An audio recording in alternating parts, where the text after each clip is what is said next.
I am the tofu golem. Please enjoy the video. You start by choosing a single, expressive subject and matching it to Ghibli references so the final mood is consistent. Once done, crop to the composition you want and upscale 2x to retain detail during painting.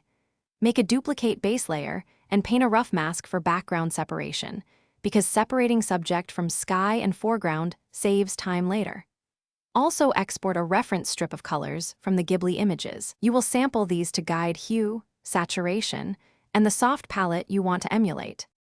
Now you translate form by blocking in large color planes with a soft, slightly desaturated palette.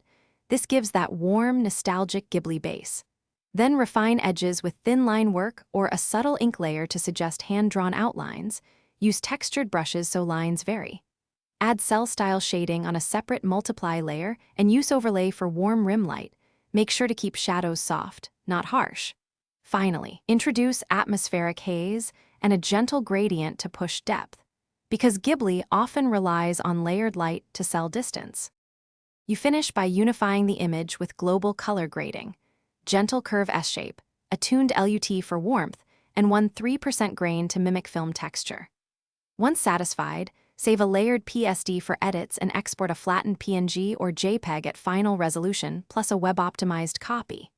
If something looks wrong, faces, lighting, or proportions, pause and correct the facial planes manually, resample skin tones from your references, then reapply shading. That targeted manual fix solves most AI. Thanks for watching. Consider subscribing if we helped you today.